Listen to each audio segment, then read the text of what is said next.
like panics here, and how could you let them down? Okay, we're going to go there. Okay, that took a turn pretty quickly.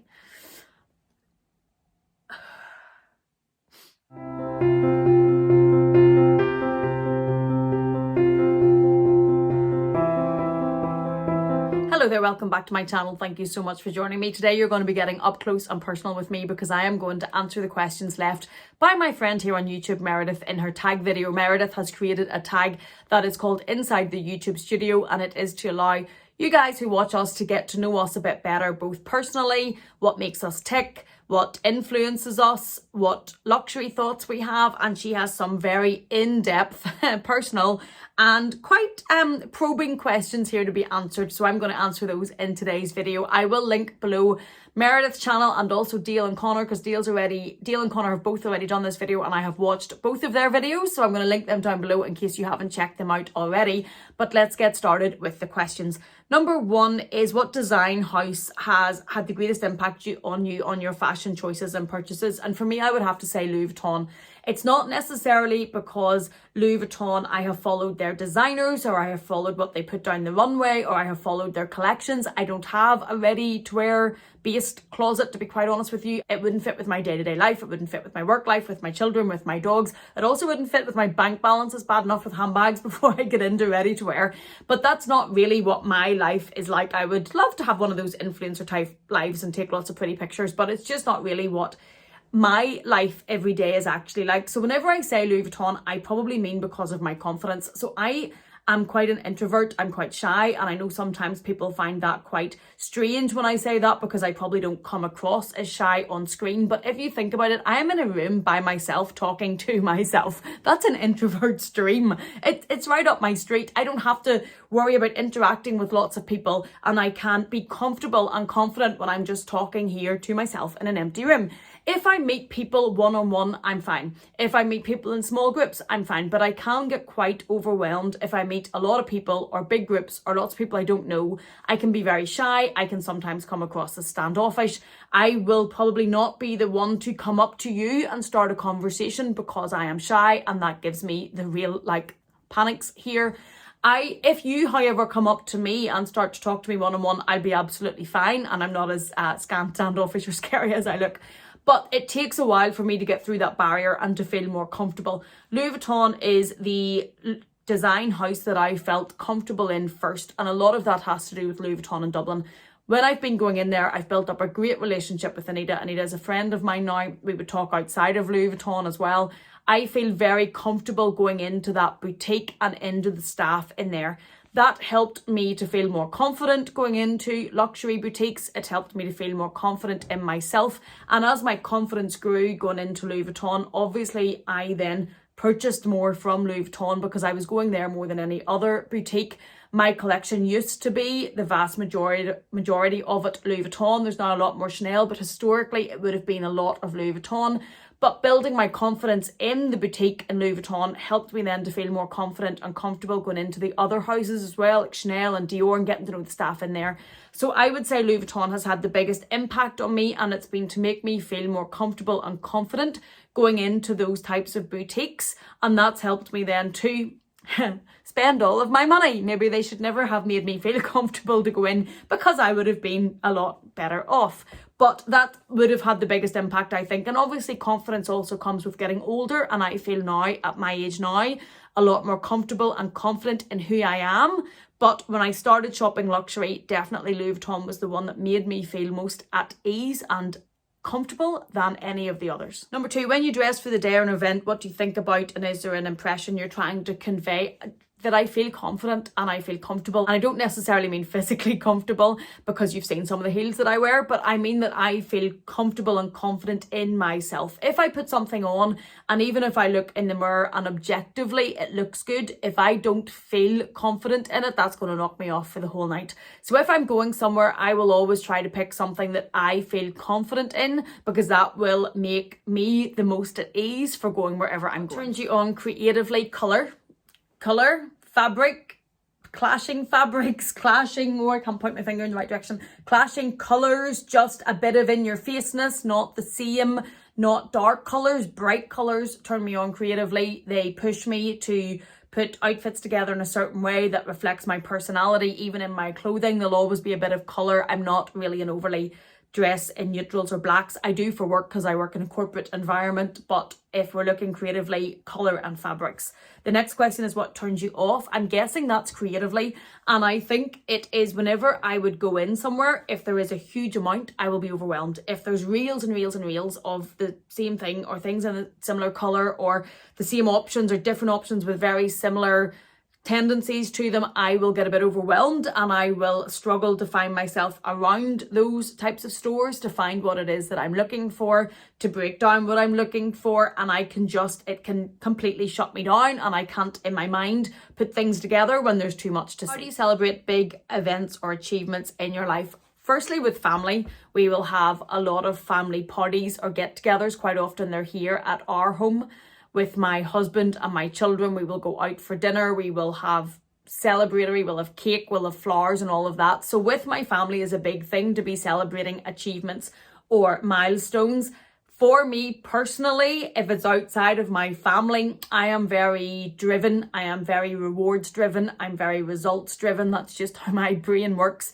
So I will quite often set myself goals, and I will have a purchase for that goal.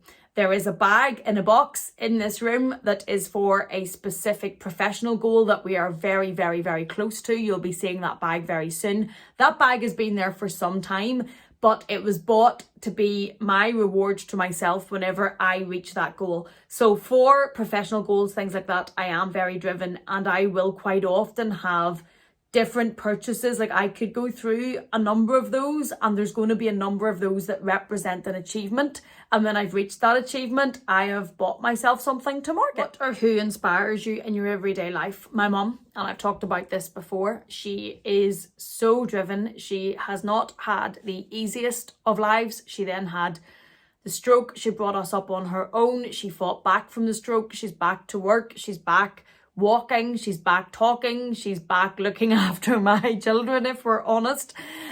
She's back doing my hand washing, if we're even more honest.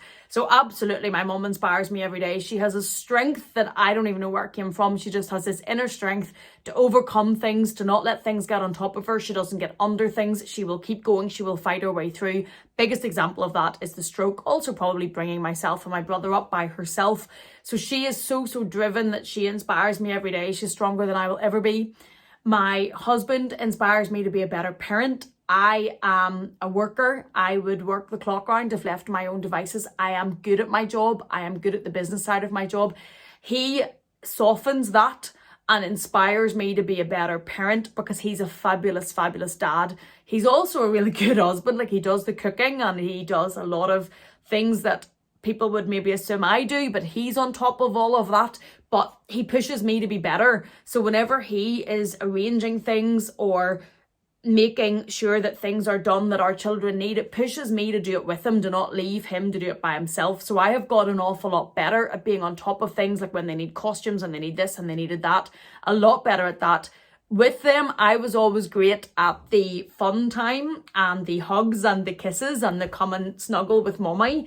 He was always good at making sure they were fed, that there was lunches, there was food, there was uniforms, there were birthday presents, there were Christmas presents. So he has inspired me to be better at the responsible side of being a parent, as well as just the fun side. And I think we've definitely found a better equilibrium now and a better groove to keep the arguments down when he got left to do it all. My friend's bestie inspires me so much because he is just, oh my goodness, that man has been there for me through so much in my life. Also, a couple of my other best friends that you'll have heard me talk about going for dinner with regularly or whatever, they're just the people that they are inspires me to be a good friend, to be there for people, to be there, to be genuine whenever people need them. I think I would be known to be quite straight. You might not always like what I have to say, but I'm going to tell you honestly what I think. I'll not do it in a way to try and be mean or hurtful, but I'm going to give you my honest opinion, and I'm going to give you advice that I think is good advice, not just what you want me to say. So those people all in my life definitely inspire me to be a better person. My children inspire me to be a better person every day because they're there and they look at you as if you are this person that has all the answers and knows everything, and they just look at you like you're amazing, and how could you let them down? How could you do things in a day that they wouldn't be proud of? And I think that subconsciously inspires me every single day. What traits or attributes attract you to other people? Loyalty. I have no time for people that are not loyal. Loyalty is huge for me. I have no time for people that are not there for you when you've been there for them. So some people in life, you will give a lot and give a lot and give a lot when they need it, and then they're maybe not there the time that you need them. I don't really have a lot of time for that. I don't have time for falseness. I cannot stand fake, false people. Just be who you are. Be unapologetically yourself. Have the courage of your convictions. Own your own personality and your thoughts. I can't stand fakeness and falseness. And I'm not great with people that have a certain presentation to you and then something behind your back. Nope. So loyalty, genuine people for me, people that are warm, people that I know I can trust. The opposite end, which I think is the next question of what turns you off, people, false, fake, all about themselves, talking behind your back, saying something different behind your back. If you want to say something to me, just say it. I'm big enough and ugly enough to take it. You don't need to go and do it elsewhere, honestly. Those are just, you'd pick a bugbear there with me and I would get on my soapbox and talk for a long time. I can't stand it. I can't stand people that are false. I'm also not great with people that are very self-centered in that their decision making will always be about themselves. That doesn't fit with me too well either. 5 adjectives that describe you. Depends who you're asking. Some people might say nightmare, pain in the bum, difficult, awkward. Yeah, but we'll not ask those people. My husband might say, oh, annoying, frustrating, leaves things that are bum at times, lives in her own world at times. That's probably true. But 5 adjectives that describe me. 1, loyal. I am fiercely loyal. 2 would be fiery. Yeah, redhead. Leo. What other choice did I have? 3 would be, I have a lot of empathy. I will, if I am speaking to someone or something is going on in somebody's life, I will take that on almost, and I can become extremely upset with or for that person. I've always been like that, a huge amount of empathy, and things will impact me, even if they're not directly impacting me. What is happening in life will impact me. So I've always had a lot of empathy. I'm stubborn. Shock. I'm stubborn and I'm very determined and driven. So there you go. What is your favourite word? I probably have a few, but probably home, because it just sums up so much. Home and family. Home, it sums up so much. Home is your family. It's where you're comfortable. It's where you're safe. It's where my children are. It's where my dogs are. It's where my husband are. It's where my family gather. Home, I think, just sums up so much for me, and it's a contentment and a happiness and a settled feeling and a comfortable feeling. And yeah, home. What is your least favourite word? Depends on what context. If it's words that describe things, fake, can't stand it. False, greed, mean, hurtful. Don't put people down when you don't have to. Just don't like it. What sound or noise do you love? My children laughing and playing, and that might sound like a cliche, but I have been to hell and back for my children. So my children, we're going to go there. I have 2 children and I have lost 3 children. So my children being happy, laughing, running, talking my ear off, nothing beats it. What sound or noise do you hate? My husband snoring. I can't stand it. I can't stand snoring. I struggle to get to sleep because my mind races. I'm always thinking or doing something. Dale tells me off about this and I never relax. I'm always on something. So when I go to bed, I can find it hard to switch my mind off and my brain off. And my husband falls asleep like that. He will say it's because he's got a clear conscience. I say because he's not worried about anything.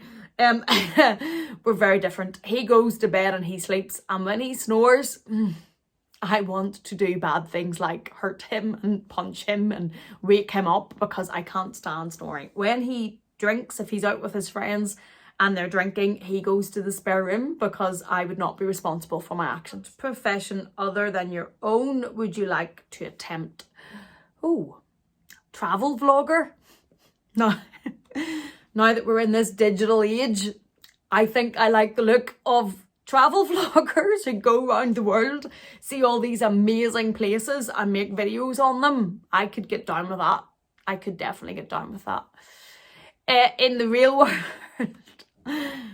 if I had, and I know this isn't really the question, but if I won the lottery and I didn't have to worry about what I earned from my profession, I would open a dog sanctuary for homeless animals or animals that are rescued, and I would fill the place with them. And I would be, happy. I would do that, and then I would probably start taking in other animals, and I would probably end up with a zoo and a farm and bringing them all in and looking after them. So if money was no object, that's what I would do. My profession is hard. It's hard work. So I don't really focus on what else I would have done other than travel vlogger and animal lover, because I don't want to make myself unsettled in what it is that I have to do every day. What profession would you not like to attempt? Childcare? I'm sorry. To the people that look after children, be it childcare, teachers, whatever, you deserve medals. I adore my children, but the thought of a whole room of them to keep safe, to keep entertained, definitely not. Not for me. What has been one of the formative challenges you've overcome? I've talked about this a lot on probably Amelia's talks on my other channel, and it's about my background, my upbringing, my financial journey, all of that. I suppose I did it on my own 2 feet. It definitely wasn't handed to me. I worked for it. I kept working for it, and those videos probably are a longer explanation of that for this question. 5 people, dead or alive, you would love to have dinner with. My dad, absolutely. My children with him, so as he got to know them as they are now. He never met my youngest. My oldest was just a baby. So, thanks, Meredith. So my dad and my children, so as he could meet them, and my husband, so we could fill him in on everything that's been happening and what he has missed out on.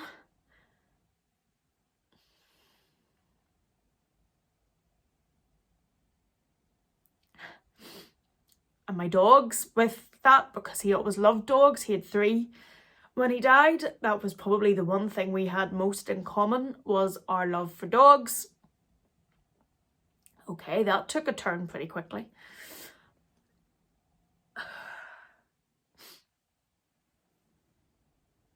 Okay, on a happier note, if we were going to go for something that's not going to make me cry, I watched Dale's Fendi event vlog this morning, and half of me was bursting with pride and so happy for her, and it just looked so amazing, and the other half of me was green with jealousy because I wasn't there. Like, so rude, Dale, to have it on the other side of the world that I couldn't nip over. So I'm going to say Dale and Connor and Meredith and the guys that were there, because that looked like an absolute blast. I think we would have the best crack. It's not really anybody, I was going to say famous. Dale's famous, that was her event. Anybody more famous, because I would rather have dinner with people that I'm comfortable with and have a connection with and know, rather than celebrities that I probably would be very uncomfortable and again looking for the dog to talk to. 2 celebrity hall passes. Ooh, that's risky. What would hubby say about that? I do like Thor. I think Thor is quite impressive. I do like Alfie from Emily in Paris, but Connor would fall out with me over that one because he thinks that's his boyfriend, but really it's mine. So I think I'm going to leave that one there before I get myself in more trouble. What's next? 3 celebrities you would love to drink at the pub with. I'm going to have to say Beyonce, because if I don't, Bestie's going to come up here, drag me out of this seat and beat me, because that would be his obsession. And obviously he has to come with me to meet the celebrities. So Bestie and Beyonce. So I've got Beyonce there. Ed Sheeran, because he seems like the best crack and totally down to earth, and I could imagine getting a drink and playing pool with him, so he's coming along. And then who's number 3? Dale. Dale from Dale's Addiction, because I didn't make it to Fendi in Brisbane. What song lyrics do you really connect to and why? There is a song by The Script. Let me Google the name of the song. It's a song called Run Through Walls by The Script. The Script are an Irish band who I absolutely love. I've seen them many, many times. And there is a lyric in that song that says, I have friends who don't text, they call. And that really resonates with me because I have friends who don't text, they call often, and they get me through my life. I'm somebody that with music, I can totally zone out to and very much connect to. My husband will tell you it's depressing music.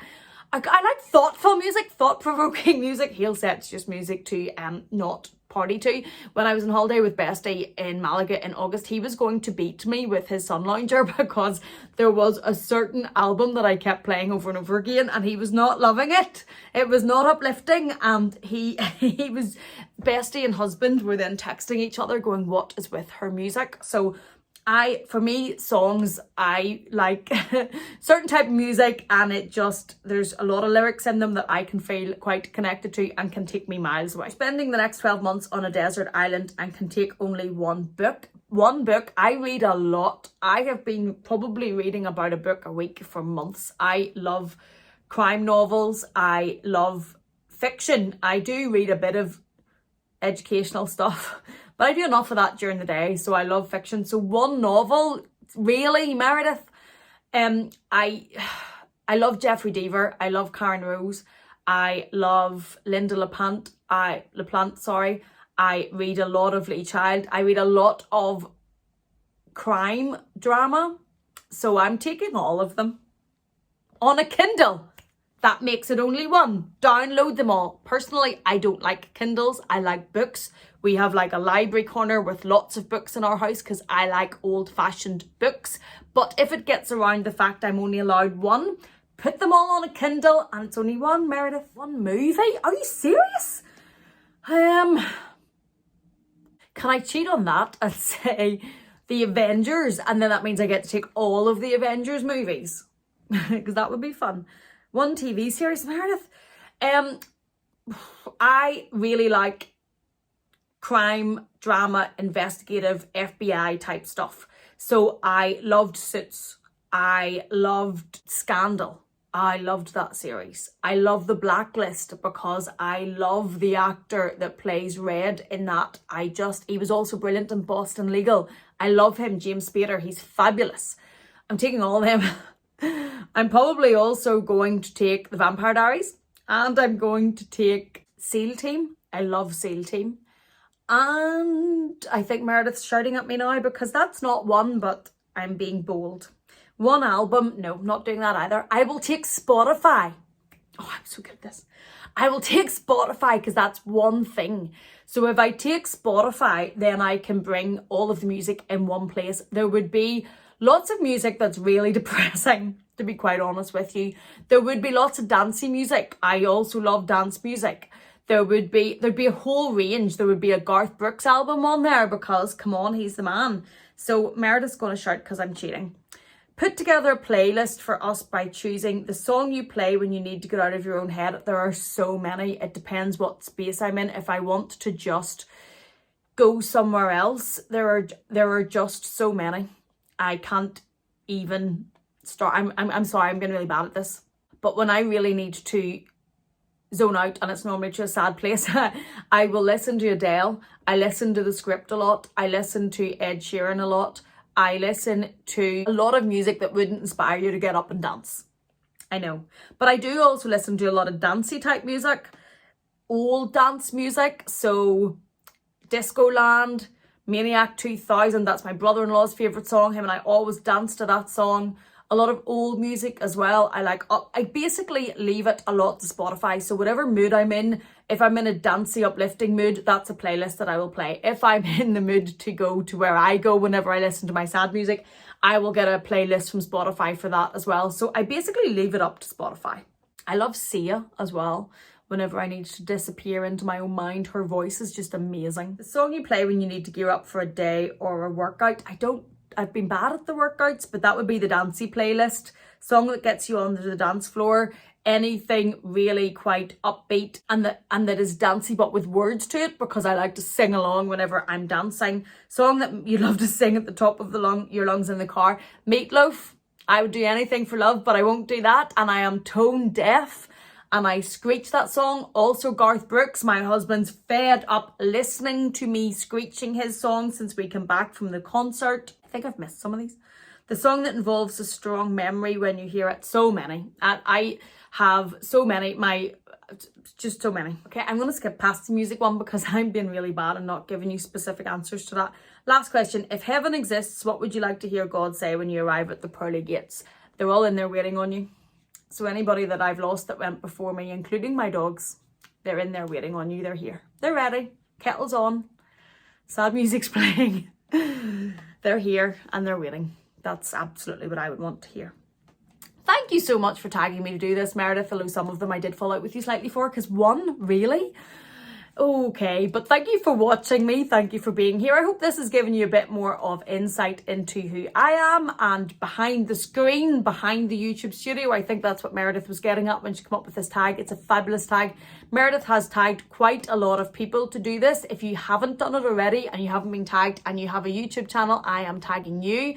I am tagging Je suis Lou. I am tagging Isabel from Isabel Style. Love to hear your answers to this, and anybody else who hasn't done it, I'm tagging you as well to do this and to tell us what your answers to all of these questions would be. Thank you so much for being here. Thank you for watching me. Please take care, and I will see you again in the next one.